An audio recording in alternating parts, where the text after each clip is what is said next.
Ok, vamos a comenzar con una oración. Padre Celestial, te damos gracias por la oportunidad que tenemos aquí de reunirnos en tu nombre, Señor.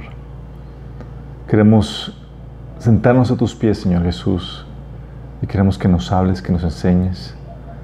Habla a través de mí, Señor, de mi boca. Estructura mis pensamientos, mis palabras, Señor, que todo lo que se diga aquí sea para glorificarte y de acuerdo a tu palabra, a la verdad, Señor.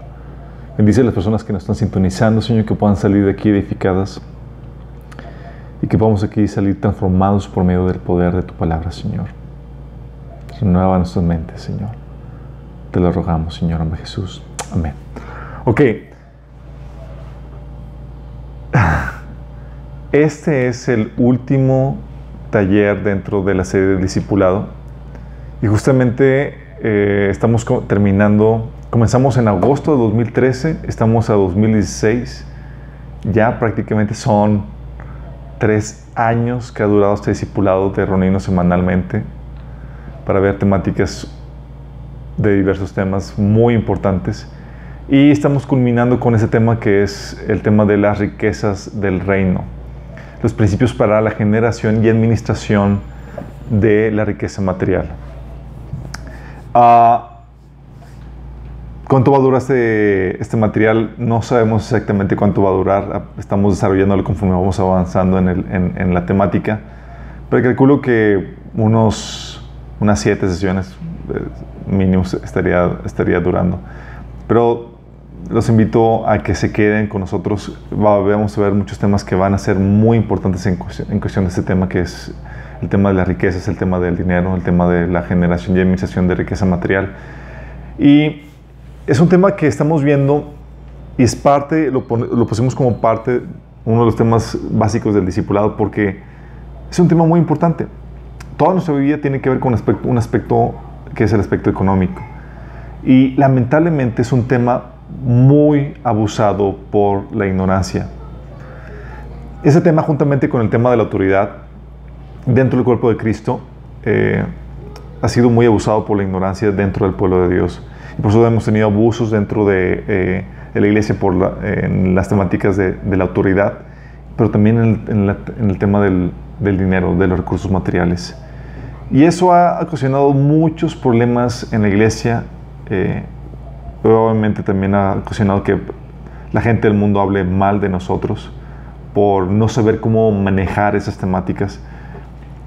Tenemos síntoma de esta ignorancia, casos entre hermanos de la iglesia, creyentes, por ejemplo, que quieren todo gratis y nos sangramos mutuamente entre cristianos. Eres cristiano, ya piensas que eres cristiano y que tienes un derecho por default a un descuento o gratis. Y con eso nos sangramos unos a otros. Recuerdo, estaba en una librería cristiana y luego me dice el administrador de la librería, me dice, no, hombre, hermano, o sea, aquí los pastores y los líderes y todos, o sea, quieren todo gratis entre los cristianos. O sea, que piensan que trabajo y que vivo como una situación de beneficencia, esto es un negocio y tienen que generar, pero damos y damos y se ofenden si les cobro. Sí. Pero eso es una sintomatología de cómo hay una ignorancia en el cuerpo de Cristo en este tema. O, por otro lado, que somos muy mezquinos, ¿sí? Pensamos y justificamos nuestra codencia o nuestra falta de generosidad con una buena administración cuando nada que ver. O somos irresponsables. Somos irresponsables en el sentido de que damos y ofrendamos, damos en la iglesia. Y recuerdo que me platicaba un amigo que obviamente nos enseñaban en la iglesia a dar y dar todo. Y dice que él daba todo, en el domingo todo en la iglesia y se quedaba solamente para el camión, para él y su familia. Y pues ya no había nada para comer porque había dado todo. Y pues dije, pues bueno, vamos a casa de mi mamá. Y se van de gorra a la casa de la mamá. En vez de él de ser fuente de bendición para sus padres, les estaba haciendo una carga económica por por una irresponsabilidad de su parte, por no saber cómo generar o administrar sus recursos, y con el dicho, el esquema de que teníamos que dar para el reino, tenemos que dar para Dios. Entonces caemos en ese tipo de responsabilidades que de la Biblia habla también acerca de eso, y nos dice cómo debemos proceder ante esas situaciones. O también tenemos la situación en donde vivimos endeudados. Cristianos, y de hecho yo caí en esa situación, por no saber cómo manejar los recursos, porque no nos enseñaron o no nos enseñan eso en la iglesia, caemos en problemas de deudas.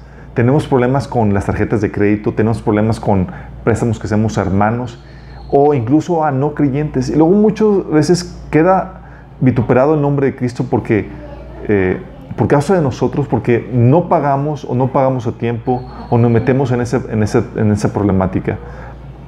Entonces vamos a ver también esa problemática. También tenemos no solamente los que viven endeudados, también tenemos los que buscan enriquecerse y se desvían por amor a las riquezas. Se desvían de la fe, o la fe se empieza a corromper y ya no viven para Dios, ya no es su primer amor, ya no es lo primero en su vida. Ahora el enfoque de conseguir dinero, el enfoque de conseguir la prosperidad económica hace que sea su prioridad en sus vidas. Eso es una problemática que se da también dentro del cuerpo de Cristo. O también la otra problemática, el otro extremo, que los que viven en pobreza, cristianos, hermanos en Cristo que viven en pobreza, pero lejos de hacer algo para remediar su situación, justifican la situación en la que están y la espiritualizan. Lo ven como una honra porque están sirviendo a Dios y no ven que muchas veces la situación que están viviendo de pobreza es producto de su negligencia, de su ignorancia, o simplemente por ser flojos y no saber ser productivos dentro del reino de Dios. Eso es lo que vemos entre hermanos. Y entre pastores todavía se da más. Tenemos predicadores que hacen llamados especiales para que des con abundancia, para que Dios te bendiga de forma milagrosa. Recuerdo en una experiencia que tuve, fue que en el año, por ahí del 98, 99, llegó un predicador a la iglesia, invitado, y este predicador invitado, pues terminó asaltando a la iglesia literalmente. Al final del culto, recuerdo, estaban haciendo filas todos los miembros de la iglesia, la mayoría fue una reunión especial, recuerdo, fue una tarde. Nos informaron a todos que venía tal predicador a esta reunión especial. Y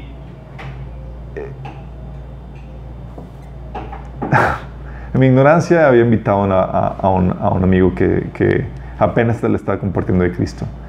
Y estaba la iglesia abarrotada para hacer una reunión entre semana y para hacer una reunión improvisada. Era histórico eso. Y sin embargo, no me extraña porque la temática era, básicamente nos iba a enseñar cómo prosperar económicamente, cómo recibir la bendición económica de Dios. Entonces comenzó el predicador con su voz melodiosa, esas así como que están inspirados por el Espíritu y toda la cosa. Y después de un tiempo de alabanza y de adoración comienza su predica. Y su predica básicamente consistió en su testimonio, en cómo él vivía en extrema pobreza y él y su amigo inseparable estaban buscando a Dios y salir de esa situación hasta que encontraron la fórmula para salir de eso, recuerdo. Y nos explica que él está acostumbrado a diezmar, pero no a ofrendar. Entonces, él nos maneja la fórmula de que el diezmo es una obligación, entonces Dios no trae bendición por eso, sino cuando das más allá de eso, que es el proceso de ofrenda. Y empieza a platicar cómo él ofrendaba con peticiones a cambio. Señor, te ofrendo esto, pero a cambio quiero una esposa, por ejemplo, o quiero un carro, ¿sí? Y platicaba, por ejemplo, su testimonio, cómo Dios le dio una hermosa mujer por sus ofrendas y cómo tiene una casa en no sé qué parte y todo lo que el Señor le ha prosperado y lo ha bendecido. Y ante esa situación, obviamente todos esperaban y querían tener esa situación. Y pues, ¿quién no quiere prosperar, no? Al final del servicio estaban dando sus casas, sus carros. Yo recuerdo que no tenía prácticamente nada, me habían regalado una pluma nueva, entonces yo hasta di mi pluma.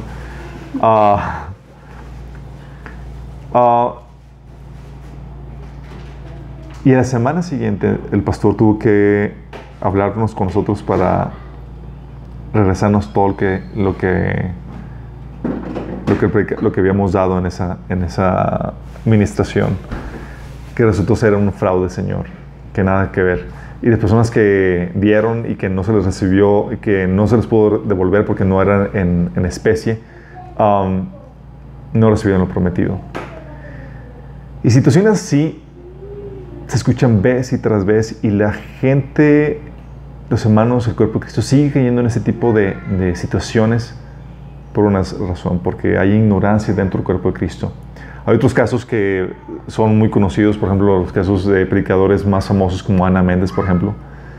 Hay un video que circula en YouTube y obviamente tenía que tocar el tema, ¿no? Ana Méndez hace un llamado y invita a la gente a las personas que son llamadas a ser columnas financieras, y invita a las personas que van a dar $500, $1,000,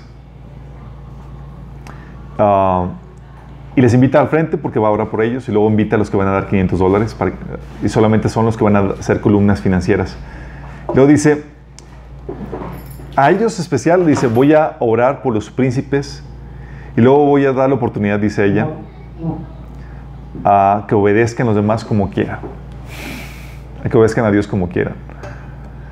Y luego más adelante dice, y cita textual, dice, nunca más de sus $2. ¿Se acuerdan la episodio donde Jesús estaba dando, estaba ahí en el templo y estaba viendo cómo estaban ofrendando, y la viuda dio sus 3 moneditas?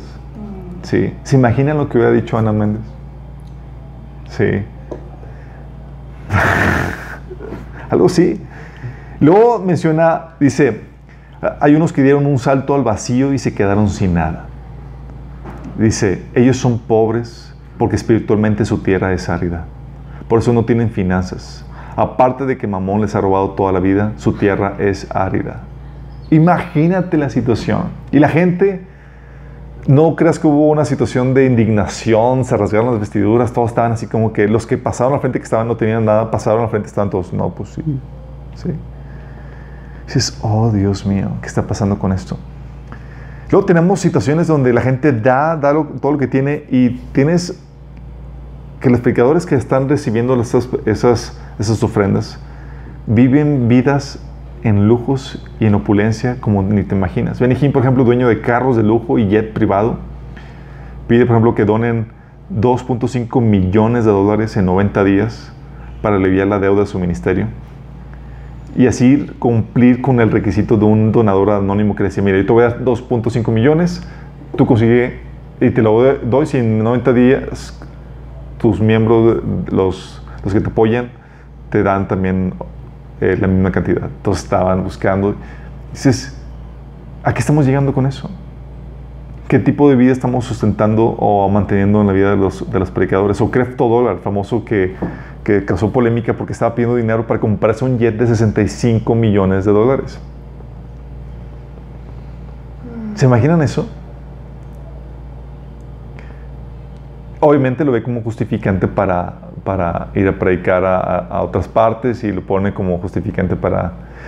¿Alguna vez vieron a Jesús hacer una colecta de dinero para comprarse un corcel o un carro así de esos majestuosos para ir a predicar así? Nada de eso, ¿verdad? Bueno, así se da. O por ejemplo, Mike Murdock, y déjame decirte con esto, yo estoy mencionando ejemplos de predicadores que han caído en este error en el área financiera, pero no estoy diciendo que todo lo que predican está mal. ¿Sí? Dice la Biblia que examinando todo, retener lo bueno, no significa que el evangelio que predican sea incorrecto, en el sentido de que creen en la salvación por fe en Cristo Jesús. Pero hay puntos en donde sí uno puede decir, estas cosas están mal. Y es las cosas que estamos marcando, ¿sí? No estamos acreditando todo su ministerio, todo lo que su predicación. Y es un punto que no me he metido para ver cómo anda la predicación de cada quien, pero es algo que tú tienes que hacer. Tienes que hacer de tu parte. Bueno, Mike Murdock, en una predicación, presume que compró un jet en efectivo. Lo dice, siento la envidia de todos aquí que están entiendo eso. Dice, y no solamente eso, a las cuantas semanas me compré uno mejor y también en efectivo. Dices, o sea, ¿cuál es el propósito de presumir eso? ¿Por qué hacer eso? O sea, tantas necesidades que hay en el cuerpo de Cristo para hacer y tener este tipo de desplantes. O Kenneth Copeland, donde él enseña que la prosperidad es un requisito principal en el establecimiento de la voluntad de Dios en la vida de una persona.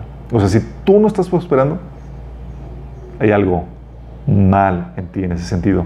O Paula White, no sé si supieron, en Pascua, estaba pidiendo una semilla de resurrección basado en, que era Juan 11:44, que es donde habla de la resurrección, está pidiendo que dieran $1,144, ¿sí? Y que con eso el Señor le dijo que iba a traer liberación de la muerte espiritual a la persona que ofrendara esa cantidad. ¿Te imaginas eso? O obviamente conocemos las teletónicas de enlace que te prometen tu bendición, tu milagro, tu prosperidad si vas a dar tu ofrenda. O tenemos iglesias incluso de la localidad aquí en Monterrey trayendo predicadores de la prosperidad para juntar, por ejemplo, para el templo. Sí. Para juntar para el templo. Recuerdo que hay una iglesia que la edificación del templo lo lograron, que fue en un año. Es un templo enorme y toda la cosa. Y recuerdo que un amigo va a esa iglesia y me dice, oye Chuy, tengo los CDs que nos dieron en la predicación.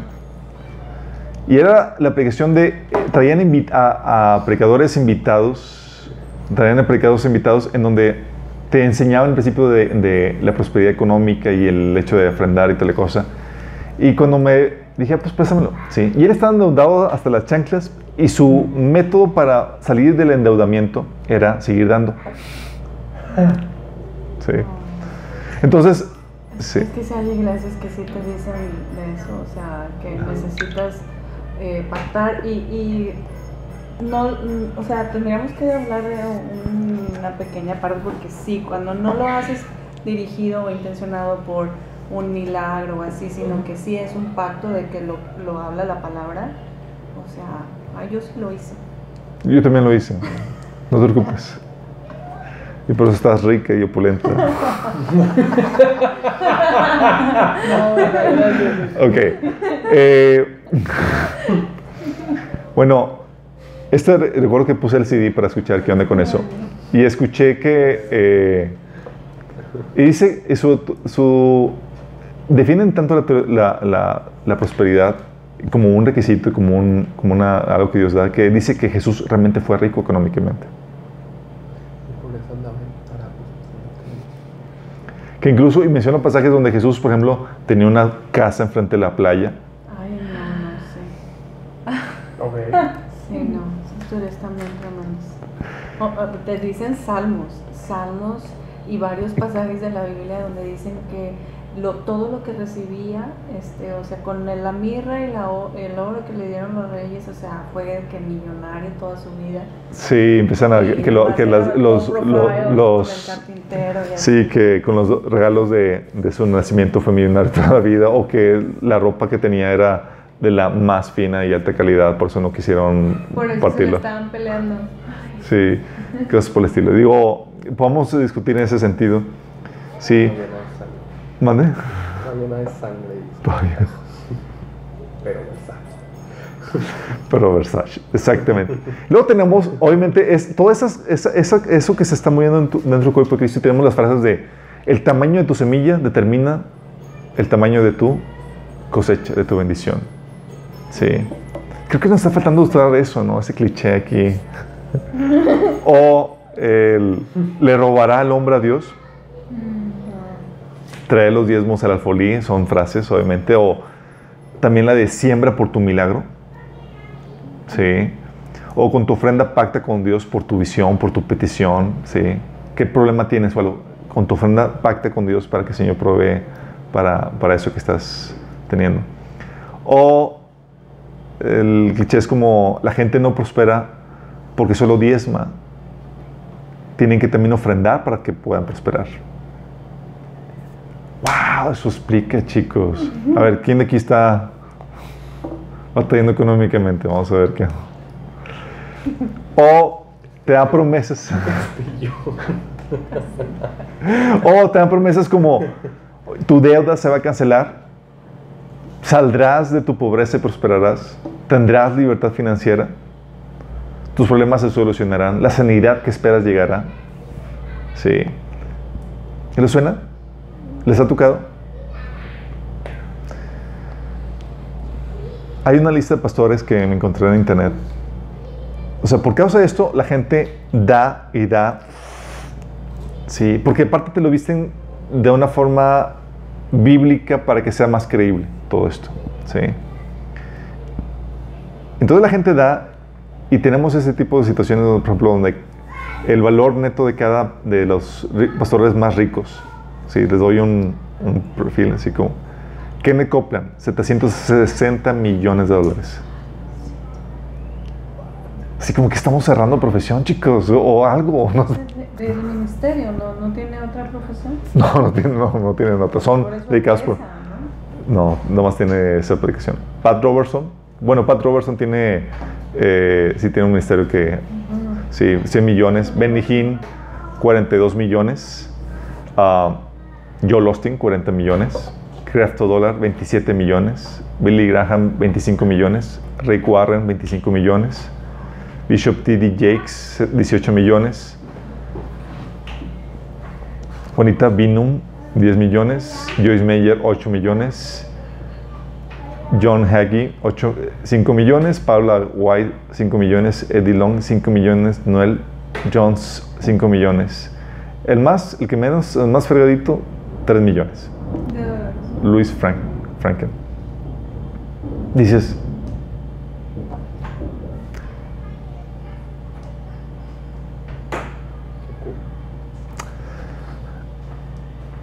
¿tiene sentido esto, chicos? Digo, yo estoy consciente que el que predica el Evangelio tiene que vivir del Evangelio. La Biblia pone ese principio, ¿sí? Pero llegar a este tipo de ingresos por causa del Evangelio es como que algo no está bien. Y luego también tenemos, no solamente pastores internacionales como estos que les leí, tenemos situaciones como pastores de la localidad que me dicen, me dice una amiga, me dice, oye, ¿tú conoces al pastor? Y me menciona un pastor de la localidad. Dice, sí, dice, oye, pues mi papá y yo vamos a tal restaurante que es súper fino y siempre me lo encuentro ahí, comiendo con su familia. Y yo, o sea, comiendo en los restaurantes más exclusivos, mientras que miembros no tienen para comer. ¿Sí? Y eso es lo que se conoce como el Evangelio de la Prosperidad. ¿Qué pasa con este Evangelio de la Prosperidad? El Evangelio de la Prosperidad lo que hace es que te enseña que las riquezas, la prosperidad, se hace la prioridad o el enfoque en la vida, en vez de una consecuencia. ¿Se acuerdan de la fórmula de Jesús? Busca primero el reino de Dios y lo demás vendrá por añadidura. Se cambia la fórmula y buscas primero la prosperidad, la prioridad en tu vida, el enfoque, en vez de... para que venga de forma natural como consecuencia. Es una problemática. La otra problemática es que no te confronta con el pecado. ¿Por qué? Porque no necesitas arrepentirte. No necesitas arrepentirte. No necesitas arrepentirte. No te lleva a un arrepentimiento, no te lleva a una regeneración, no te lleva a un morir al mundo. Es como que, ¿sabes qué? Tú deseas los deseos de la carne, prosperidad y otra cosa. Bueno, Dios te va a ayudar a eso. ¿Qué arrepentimiento requieres con eso? Nada. Sigue como que alimentando tu carne. Alimentas la carne, la avaricia. Sí, Juan 2:16 menciona que lo que el mundo ofrece son las comodidades, el orgullo de nuestros logros y posesiones y la avaricia. Y eso es lo que se predica. Entonces, lo que haces es que creas falsas conversiones. Pones a Dios a que se convierta en un siervo de tu ídolo, que realmente son las riquezas. ¿Eso es lo que buscas? ¿Es tu prioridad? Bueno, Dios te va a ayudar a eso. ¿Me explico? Eso es lo que crea. Y crea falsas conversiones. Personas creen que se convirtieron a Dios, se entregaron a Dios, cuando realmente lo que hicieron fue un negocio con Él donde, Señor, este es mi interés y tú me vas a apoyar a hacer esto, a conseguir esto. Recuerdo una plática que tuve con una persona que se quería acercar a Dios. Y supone que era cristiano, llevaba varios años de cristiano, nada más que hubo problemáticas en la iglesia y dejó de congregarse. Y le pregunto, ¿y por qué quieres ahorita buscar a Dios? ¿Qué es lo que pasa? Y me dice, no, es que tengo problemas económicos y luego la situación en la familia y toda la cosa. Y le dije, ya sabes que el Señor te da la inspiración, ¿no? Porque no sabes exactamente qué decir hasta que el Señor te da la revelación. Le digo, no, tienes que arrepentirte. Porque Dios no es una situación con que vengas a negociar a que te va a dar esto o te va a dar aquello. Te rindes. Porque lo que Dios te promete no es que te va a sacar del bache de la situación en la que estás. Lo que te promete es vida eterna y te promete reconciliar, restablecer una relación con Él. Si lo que quieres es Dios, adelante. Si lo que quieres es nada más solucionar tu problema económico y tu problema familiar, tú ya sabes, tú ya fuiste a la iglesia mucho tiempo. No te puedes decir o andar entre las ramas. Tú estás cometiendo idolatría, tú quieres utilizar a Dios para resolver tus ídolos. Y sí dijo, no, pues entonces déjame pensar. O sea, en vez de sí, quiero Señor, es que no, la verdad es que yo quiero las bendiciones, quiero lo que puede darme. No quiero echar un problema con él. Pero sí pasa, chicos. Eso es lo que hace el Evangelio de Prosperidad. En vez de confrontarte con el pecado, o sea, no te lleva al arrepentimiento, a una regeneración, a un morir del mundo. Al contrario, crea falsas conversiones. En vez de que la gente tenga que rendir sus ídolos, deshacerse de sus ídolos, que buscan la riqueza, la salud o el éxito, Dios se convierte en siervo de sus ídolos. También la problemática con el Evangelio de la Prosperidad es que te enseña a comercializar la fe. Tú deposita, danos, y tu milagro, lo que sea, te va a dar. Y no solamente te enseña a que puedes dar dinero por tu milagro, por tu sanidad, por tu provisión, por lo que fue eso. ¿Se acuerdan qué iglesia en el medievo hacía eso? La única. Bueno, no solamente eso, también te enseñan del otro lado, si tú eres ministro, te enseñan a comercializar la fe, ofrecer y caer en ese tipo de situaciones. Estaba escuchando una predicación de Chuy Olivares donde él estaba en todo el ámbito de la farándula y todo eso cristiana, y ponen como requisitos ya algunos eminencias cristianas de que necesito que me des para tal hotel 5 estrellas, y si me vas a llevar a cenar, no puedes llevarme a cenar sino a algún restaurante acá de mega lujo y todo eso. Qué grueso. Dice, ¿quién quiere servir al Señor? ¿Quién no quiere servir al Señor? Dice, qué sacrificio ni qué nada, dijo. Entonces te enseña a comercializar la fe, ¿sí? No solamente te enseña a comercializar la fe, sino que también te enseña a medir tu espiritualidad, tu madurez, tu crecimiento en base a tu crecimiento económico. Que también es un símbolo de tu espiritualidad. Como lo decía Ana Méndez, que les leí, ¿no? Lo que decía, que se lo leo, dice: ellos son pobres porque espiritualmente su tierra es árida. Qué heavy, ¿no? Creo que no leí un pasaje donde dice que de cualquier cosa, palabra necia que sale de tu boca, vas a dar cuentas, ¿no? También, el problema con el Evangelio de la Prosperidad es que compras la definición de éxito que el mundo maneja en vez de la de Dios. Y se te enseña a buscar eso.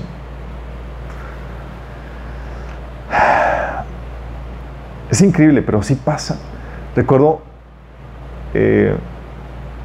líderes de jóvenes que llevan a sus grupos de jóvenes, todos los chavos, a conocer las megas iglesias y cada todos pampanantes para que se den una idea del éxito ministerial que pueden alcanzar sirviendo a Dios. ¿Se imaginan eso? Y también la otra problemática es que sobresimplifica la fórmula para generar riquezas. ¿Sabes a qué me refiero con que sobresimplifica? Lo que te enseña el Evangelio de la Prosperidad es que da tu semilla y vas a ser prosperado. Y en base a qué tan grande sea tu siembra, va a ser tu cosecha. Es a Dios con los principios de administración que la Biblia enseña para la cuestión de la economía. A Dios a la cuestión toda la cuestión de trabajo, generar, ser productivo. A Dios a todo lo que conlleva la gestión y la administración y la generación de riquezas. Es simple. Estás súper simplificando eso y esperas un milagro cuando no estás aplicando todos los principios que son necesarios para eso. Sí. Bueno, y eso nos lleva a pensar, ¿está mal eso? ¿Está mal que queramos prosperar? ¿Está mal que prosperemos?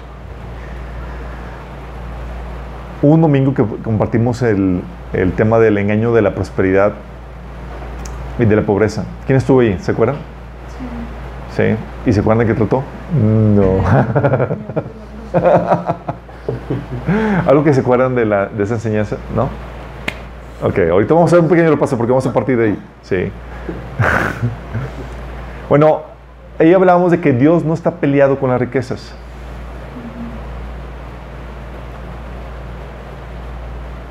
Las riquezas están diseñadas para ser siervos o ser un siervo, un instrumento en la mano de Dios. La problemática es cuando la riqueza se convierte en el Señor en tu vida. Pero para entender todo eso tienes que entender el contexto y cómo lo maneja la Biblia en ese sentido. Entonces, ¿qué vamos a ver en este taller? Vamos a ver, no solamente vamos a ver el problema de la teología de la prosperidad, vamos a ver que cuando hablamos de generar riquezas, a diferencia de la teología de la prosperidad, no te debes enfocar en la riqueza, sino en la voluntad, no en que te hagas rico. Porque la teología de la prosperidad te enseña a hacerte rico a una costa de tu llamado, de tu propósito. Y la Biblia enseña que la riqueza es consecuencia, no el enfoque. Entonces vamos a ver cómo generar valor. Cómo, más que de serte rico, se trata de generar valor en este mundo. Y si sabes generar valor, va a venir una retribución. Es un principio básico. La problemática entre nosotros en la iglesia es que no sabemos cómo generar valor. Y esto hablamos de las buenas obras que Dios preparó antemano. El ser útiles y productivos, como menciona 2 Pedro 1:8. Vamos a ver el paradigma de la riqueza y el dinero que la Biblia enseña, cuáles deben ser las prioridades, cuál es la motivación correcta, cuál es el peligro de la riqueza. Vamos a aprender a ser feliz en cualquiera que sea la circunstancia que estemos. Vivir en victoria en medio de la pobreza, en medio de la riqueza. Que no se te vaya el gozo en medio de las dificultades, incluso financieras. ¿Sí? Que cumples el propósito aún en medio de situaciones más adversas. Y también a que no justifiques tu pobreza con ineptitud o ignorancia o flojera. Vamos a ver el tema de dar. Sí, qué onda con el diezmo, las ofrendas, cómo manejar el dinero, es decir, cómo obtenerlo, cómo administrarlo y cómo invertirlo. ¿Y qué onda con la deuda? ¿Cuándo sí, cuándo no? ¿Quién aquí se ha metido en problemas de deuda? Aparte de yo. De mí. Nadie. ¿Qué es eso? Está prohibido. Por favor. También compramos bienes en efectivo. Bueno, vamos a ver también qué onda con eso. ¿Cómo salir de ella? Sí. Sin tener que huir del país. A las Islas Caimán. Y quiero terminar con un repaso, chicos, de lo que es la prédica del engaño de la prosperidad y la pobreza, porque de aquí vamos a partir para todo lo demás. Lo voy a incluir dentro del taller, sí, pero quiero hacerles un repaso para que estemos en la misma sintonía en las próximas sesiones. En esa predicación platicamos de los principios que la Biblia enseña para generar prosperidad.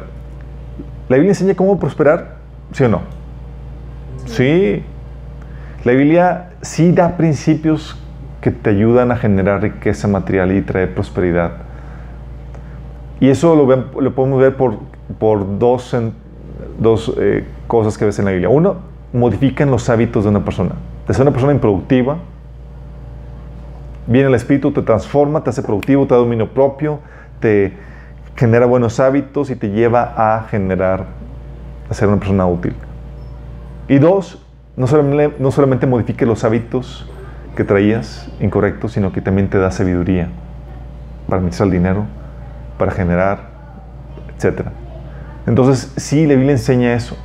Sin embargo, la prosperidad solo se experimenta, habíamos dicho, bajo ciertas circunstancias. ¿Bajo qué circunstancias, chicos? ¿Esto ha sido una herencia? No, ¿cuál? Pues que no se trunque tu llamado, ¿no? 4 circunstancias. 1, que haya libertad para expresar tu fe y la moral que el Señor establece. En tiempos de persecución, olvídate de prosperar. Sí, date por agradecido que sales vivo. Y está ahí. Sí, eso lo habíamos visto. También vimos que tiene que haber libertad para expresar la fe y la moral que el Señor estableció. También tienes que asegurarte que no estés en tiempos de juicio. Hay tiempos de juicio por los que Dios lleva a pueblos, naciones e incluso al mundo. Personas. ¿Se acuerdan del caso de David cuando vino una hambruna a todo Israel? O el caso de Jeremías y su asistente, Baruch, ¿se acuerdan? Sí. Baruch quería hacerse rico, poner su negocio y toda la cosa como buen judío, y el Señor le da una palabra y le dice: date por servido que sales vivo de esta. Exactamente. Dices, ¿qué onda? Ok, entonces puede ser que estés viviendo una situación de crisis macroeconómica y por más que quieras prosperar, por el contexto en el que estás, eres afectado. Entonces tiene que haber libertad económica, tienes que estar en un tiempo en el que no estés en tiempo de juicio delante de Dios. Tienes que aplicar los principios que la Biblia enseña. Y tiene que ser la voluntad de Dios de acuerdo a los procesos que Él ha ordenado para ti. Si no se dan esos factores, no vas a prosperar. Y eso que es la voluntad de Dios, dices, oye, entonces puede ser la voluntad de Dios que no prospere. Dios lidia con nosotros muchas cosas por medio de las diferentes circunstancias que vivimos. Y muchas veces Dios va a querer lidiar con situaciones de escasez, de dificultad para enseñarte muchas cosas. No solamente a ti, también puede usarte como testimonio, como ejemplo para otros. Entonces, ante esa situación, la iglesia debe prepararte para, 1, que no te pierdas en el engaño de las riquezas. 2, que sepas vivir victoriosamente sin perder el gozo en las dificultades y en la persecución. En las buenas y en las malas. Sí. Porque no podemos asegurarte que vas a prosperar. Lo que sí podemos asegurarte es que puedes vivir en Cristo feliz en cualquiera que sea tu circunstancia. Y la idea es que te preparemos para eso. Y también, como le decía, debemos prepararte para que sepas cómo producir riqueza. Es decir, que seas productivo para Dios y prosperes en tu propósito. Porque si tú sabes cómo ser productivo para Dios y prosperar en tu propósito, vas a saber cómo generar riqueza material. Sí, a veces mega espiritualizamos todo este asunto y no sabemos qué onda con eso. Pero si sabes cómo ser productivo y cumplir tu propósito, inevitablemente vas a activar el aspecto financiero. Y con respecto a la pobreza, la Biblia nos enseña que a estar dispuestos a sacrificar riqueza, comodidades, fama y oportunidades de ganancia económica por la voluntad de Dios y tu llamado. ¿Se imaginan? Y así lo decía Pablo. Sí, y así lo decía Jesús, y así lo decían, oye, el costo de oportunidad, podría hacer todos esos talentos y estas habilidades en hacer otra cosa más que me retribuya mejor financieramente. You bet, claro que sí, lo podría hacer. Pero la cuestión aquí no es eso, porque no somos motivados por el dinero. Es cuál es la voluntad de Dios para ti. Y hay un costo de oportunidad muchas veces. También, con respecto a la pobreza, a veces se experimenta, como habíamos dicho, por ineptitud, flojera, ignorancia o pecado.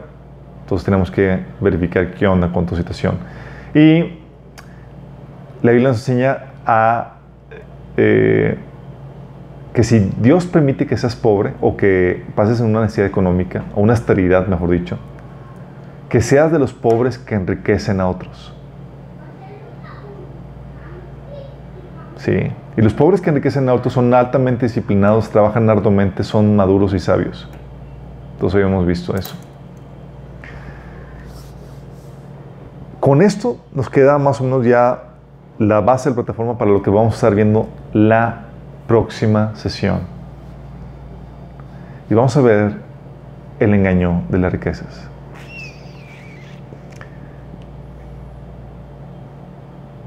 Chicos, déjenme darles una adelantadita en esto. ¿Con quién competía Dios en el Antiguo Testamento?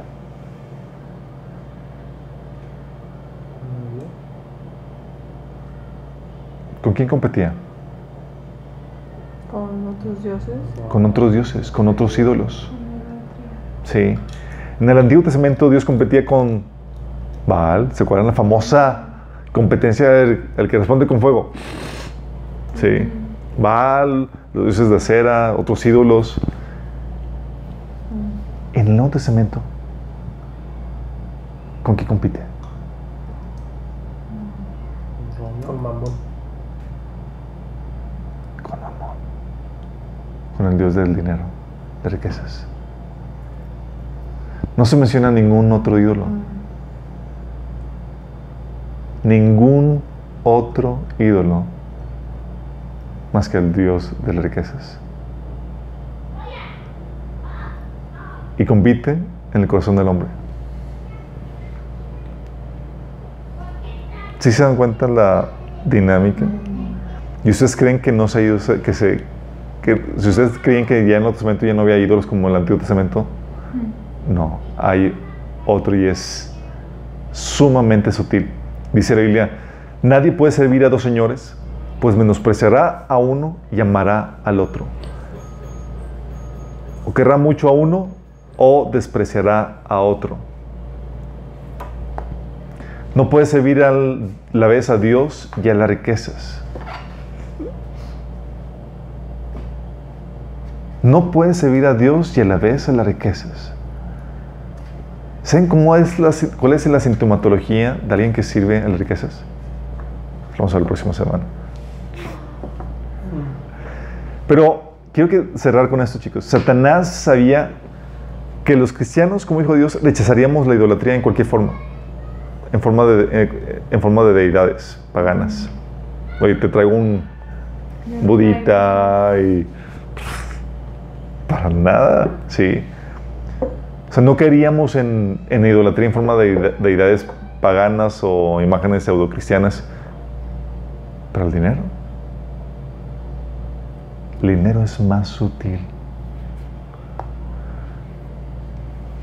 Y puedes adoptarlo como tu ídolo, aún sin que tú te des cuenta de ello. Y puedes tú haber ya quitado a Dios del trono de tu corazón y empezar a poner al ídolo de riquezas en su lugar. Y tú ni en cuenta. Es más sutil, casi no se nota. Sigues yendo a la iglesia. Y si tenemos un problema de idolatría. Oramos. Padre Celestial, Señor, te damos gracias porque podamos, por medio de tu palabra, discernir, Señor, este tema tan importante que es el tema del dinero, de las riquezas, de cómo generar riqueza económica, Padre. Te rogamos, Padre, que nos sigas guiando en este proceso, Señor. Gracias por la introducción, Padre. Señor, que no caigamos en el engaño del enemigo, Padre, y que podamos a percibir a las demás personas, Señor, de estas problemáticas que estamos viviendo, Señor. El enemigo quiere desviarnos de la fe, Señor. Pero no permita, Señor, que los afanes de este siglo, Señor, y el amor, el engaño de las riquezas nos hagan improductivos para ti, Señor. Al contrario, que estemos siempre con las prioridades bien establecidas, Señor, y alertas, como tú dices, Señor, porque nuestro adversario, el diablo, busca a quien devorar. Ayúdanos, Señor, a estar en esa alerta, Señor. En nombre de Jesús. Amén. Nos vemos el próximo sábado mismo, ahora mismo, canal.